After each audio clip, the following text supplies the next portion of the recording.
Away, away. Welcome to What Are the Odds of Football? My name is Anika, and today is debate day. Introducing in a blue t-shirt at how many pounds? I don't know. Pretty, how's it? I'm good. I'm good. Yes, and yourself? It looks like Chelsea's winning this weekend. It can't be a coincidence that both of us were wearing. I don't know why the Chelsea fan is not wearing blue, but hey. Theo, how's it, man? I'm good, and you?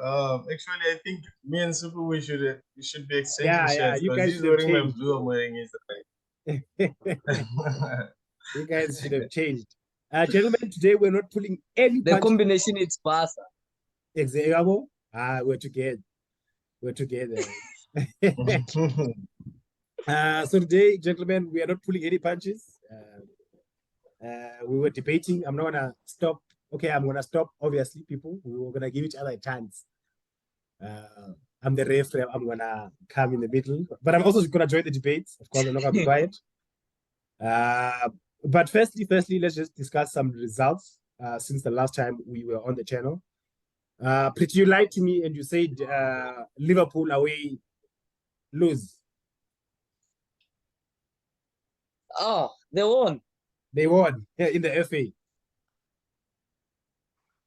FA. Come on. They were playing against what? Wolves. I didn't check actually. Yeah, it was given. They had to look at. Okay, Wolves are coming up. I see they made some brilliant signings now here and there. The PSG player, what's his name again from Spain? I saw they signed him, but then, yeah, no, who? I'm not sure. Is it Sarabia? Yeah, it is. It is. Hmm. They signed him 5 million, I think, Okay. pounds. Now he's a Wolves player. All right. So for me, Wolves have been suffering actually, more especially home. They have a bad record this year at home actually. So somehow I did see that they're gonna lose against likes of Liverpool, but then against other teams, though Liverpool is doing bad away from home. Away. Theo, I don't know if you watched the game. Wolves playing some good football, even though they lost.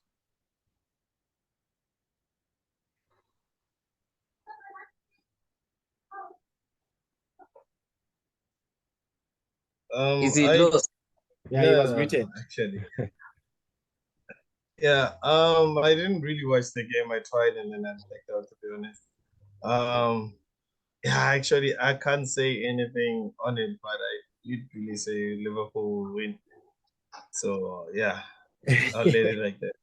Away. And then Pretty, how do you feel? 1-1 draw, Crystal Palace?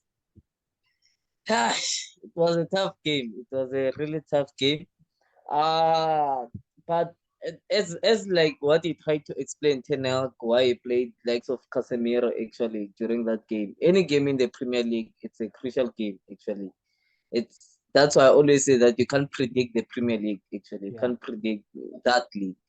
So for me, it was a difficult game, more especially away from home. You know how most of the teams suffer whenever they go to Crystal Palace actually, because they play that counter-attacking football with your likes of Zaha, you understand. But I always say that Man U, dog, they're gonna little bit suffer. They have, for me, they need to have two tactics actually when it comes to their attacking methods. At this point, they have one tactic, which is pace actually going forward. So whenever you are playing small teams, which have that capacity of pace, full back pace, pacey players, they do suffer because they catch up. We saw most of the times yesterday actually uh the Crystal Palace left back and right back, they were covering more in the speed of Rashford and Anthony. So it's something which they have to work it on. If you can't break the team from the wing play, break the team from the middle actually through small passes. So, but then it was a great match. I I think a draw is something which we deserve. We were not much a better team than Crystal Palace actually. Away. Theo, I don't know if you have anything to say on that game. No, I don't have much to be honest, but I would say Crystal Palace did their homework. They're like one of those teams in the Premier League that does their homework before they play against a big team. That's why they really upset a few in a couple of years. So I would say, but United really deserve to win. They were just unfortunate. It was a free kick and it was in the late hours. They couldn't bounce back. And I would say also Casemiro is a huge loss for the next game. And I think it really might have made an impact on the team knowing that Casemiro is out for the next game.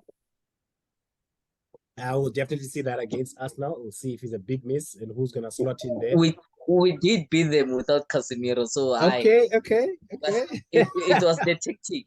He was meant to be suspended that game. He was given instruction. The Jose Mourinho style, get suspended. But the funny thing is, their team evolves around him now. Their form evolves around Casemiro now and Rashford.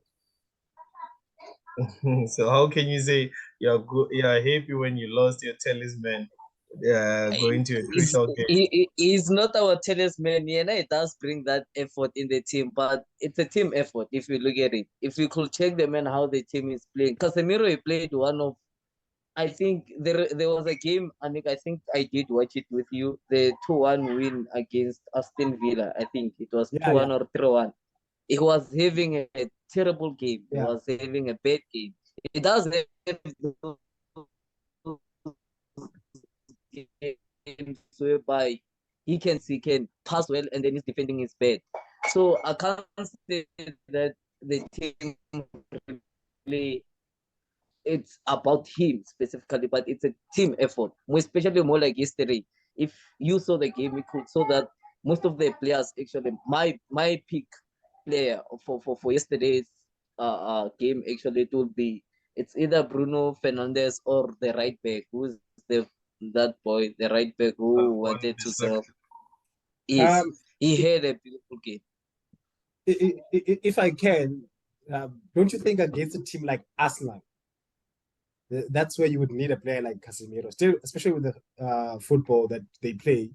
You need someone to read the game, block those passing lanes, block those runs. Maybe then you can have Lisandro jump into that slot. I don't know what you guys would think. I think Ten Hag should do that, but don't you think you need that player against this Arsenal team? For me, if he plays, he can play. I think Lisandro, he can play Lisandro as a CDM, and then protect him with Fred. Actually, you understand, and then just play a 4-2-3-1 formation. I think, whereby you have two defensive midfielders actually, which is Lisandro and Fred, and then you have your Bruno on the wing, and then you have your Rashford on the other wing, and then the striker. You see, so but then I don't see it as a big what you call upset to us actually, because you can play Shaw as a center back, and then pay him with Varane, and then that's it. Your team is complete. But then against your likes of Bupati, I think like with all due respect to Casemiro, I feel like the pace was gonna be too much for him. The man how Arsenal they play their football. It's more like transitions. It's the transition. It's more like the fast tiki-taka play. You understand? They move the ball much quicker than they make sure actually each and every second counts. So your likes of Casemiro, they know how to read the game. But when it comes to that, you need someone who can, whenever they are caught off position, actually they can just track backwards as quickly as they can. Actually, you need someone who's too energized actually for that position for that game. That's how I look at it. Theo doesn't agree with that. Another thing he's forgetting, Casemiro is a big game player. If you can check the game against City, he was responsible for breaking those transitions that Arsenal are good with. Because if you can check the DNA, Arsenal and City really play similar. I think it's because Arteta comes from City. I think Casemiro would be a good player or a key player to break all those transactions and also track the movement of Odegaard like he was doing with Kevin De Bruyne, and then also deal with the players like Busaka, like he dealt with Haaland. So Casemiro was a good, and he's gonna be a good, a really, really, really good miss, to be honest, for Arsenal, because I can hear he's mentioning Lautaro Martinez, Lazaro, Lautaro, I don't remember the name. Lisandro, yeah. Sandro, yeah, yeah, and then he's mentioning Lisandro. Lisandro is not a good player, more like Casemiro. He's very good in defense, but he lacks timing and everything. He's good when he's a CB, but when you take a player to a CDM, He was where playing CDM. that when you take a player to a CDM in a crucial game like that, you have to have those mentality of Kante and Casemiro. They have to think fast and think beyond the game. You understand? So when I'm mentioning Lusandro, it's more like you're giving solutions, but the solutions are not guaranteed. So to be honest, Casemiro is a huge loss. You must accept that. But I'm not saying Man United might not win. United might win, but they have a huge blow on Casemiro after the game against City. He played so well. So with Arsenal, it was going to be a bonus. But now it's all up to the forwards, Rashford, because Arsenal Arsenal can make you score them. So they're not good in defense like that. They concede. I think you will score. Yes, will happen. I think the point that Peter was trying to make was that Lisandro has played at CDM at Ajax. Yeah. But I also do agree with Theo to say, Emina, the way the guy Casemiro reads the game, it's on another level. And I hope he does play Lisandro. I mean, it's better than nothing. It's better than nothing, but they're gonna go with McTominay. Yeah, they're gonna go with McTominay. I know. So if he does play score, dog, that's it. Was they have to sack him when they play Scott. I would rather put McTominay rather than Martinez. You know why? McTominay is hungry to play. He's going to prove a point. I'm not saying for 90 minutes. It's a try. As a coach, you must try something. Teams like yeah. Teams like Arsenal, Theo. For me, it's Arsenal. You can't give them a chance to maintain the game. Actually, once you give Arsenal the chance to control the game, it's difficult for a team actually to win back the game, to control the game. So for me, I feel like stabilize them as much as you can. You understand? They are not really a threat going through the middle of the park, but they're a threat in wing play at this point. You understand? So for me, can I say already? You know why small teams beat a lot of big teams? It's because they let and you know why not Man United is a small team. Man United beat City. It's because you let them capitalize and you create a plan. Your coach was very smart in that game. He let City capitalize and he created a plan. I know there was an offside goal and but you guys pulled through after the first goal. It was because of your coach and all the tactical changes he did. So letting Arsenal play and playing McTominay, it might be a tactical thing, and then put in another player just to change things up in the second half. But it's not a tactical. Yeah. No, continue. Finish. I'm not. It's not a tactical. It's not a tactical thing that I say already. You're putting McTominay just to blind them. You're putting McTominay just to win. If it doesn't pull through, you go to plan B. And one thing that I saw, Ten Hag has plan B. He's unlike Potter. He can change a game. He can read the game and change tactics just like that. If I can ask Theo, just to add to what Priti was talking about, to say letting a team like Arsenal play their football. Do you think at any point, okay, I know the answer already, but when they were playing Spurs, once Arsenal scored those 2 goals and they were in the game, at any point, do you think there were any tactical decisions that were made by Conte that you thought they might come back into the game?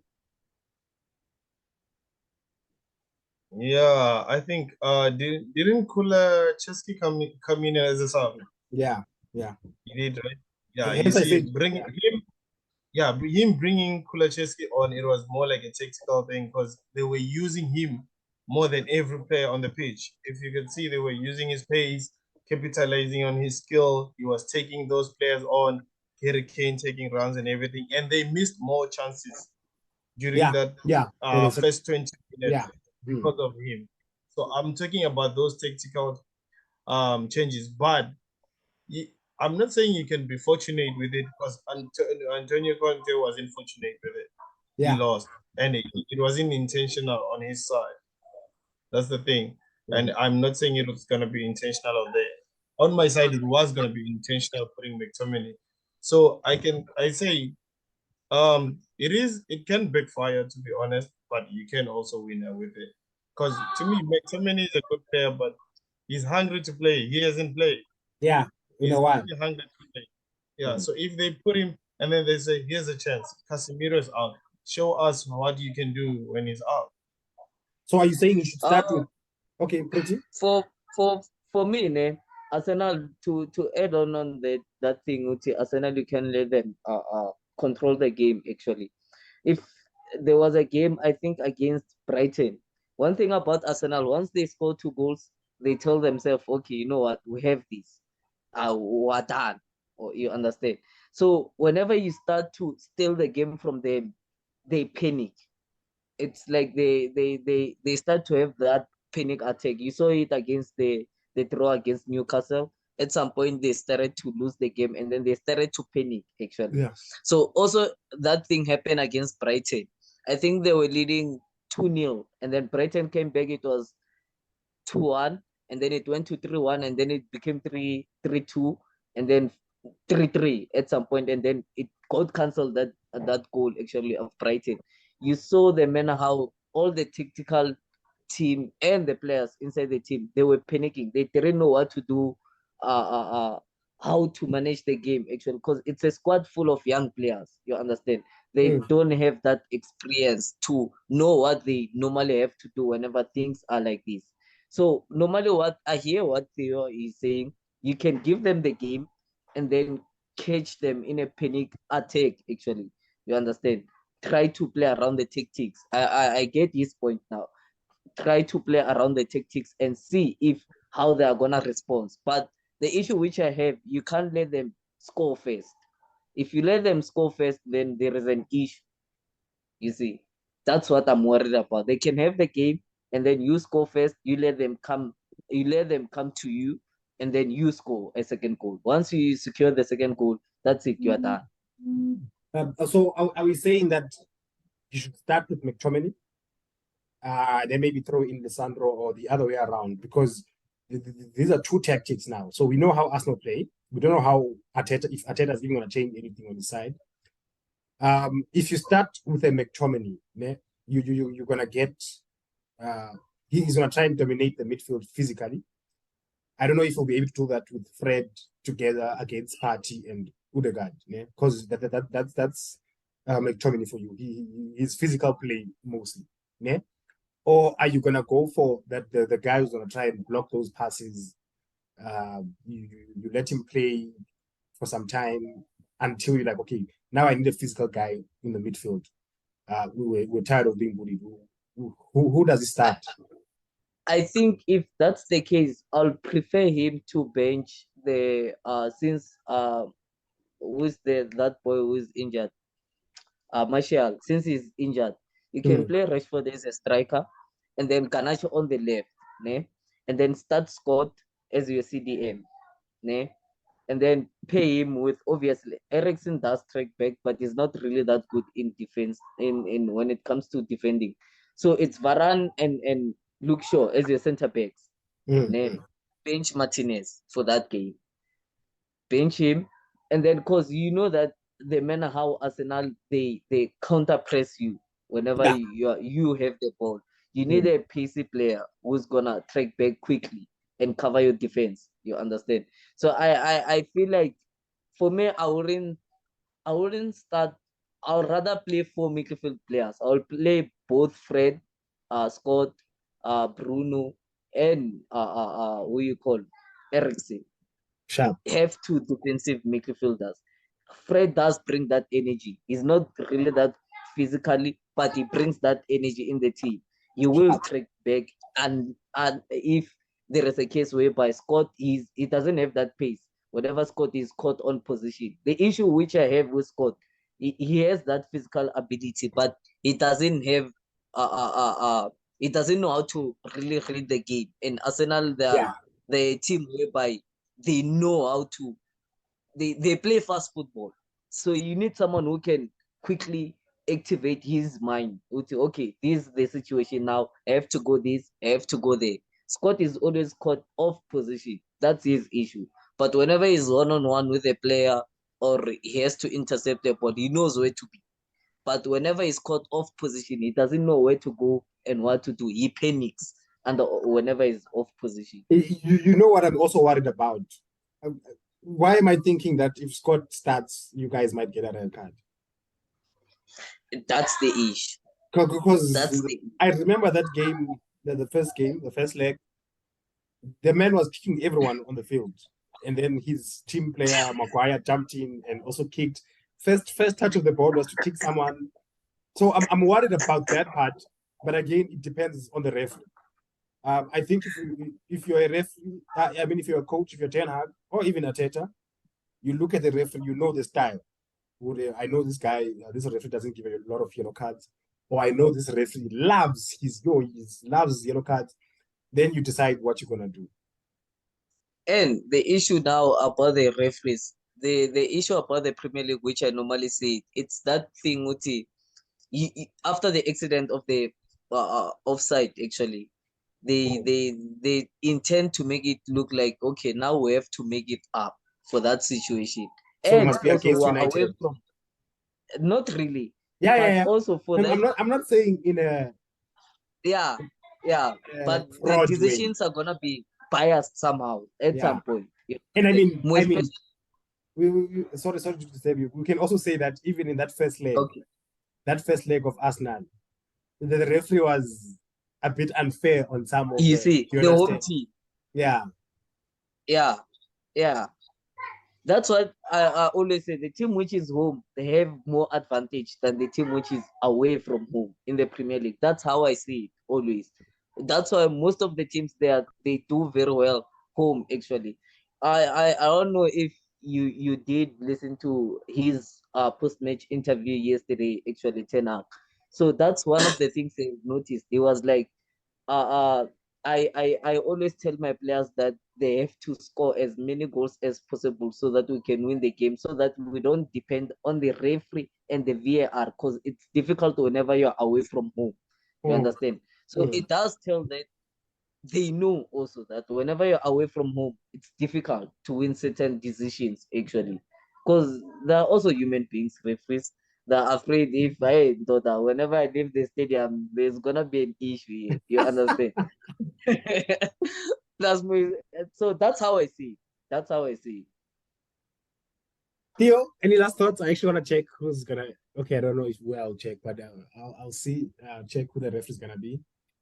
Nah, I'm good. I think you both covered everything actually. All right, I was listening, gentlemen. so you both covered everything. Let us jump into our debate.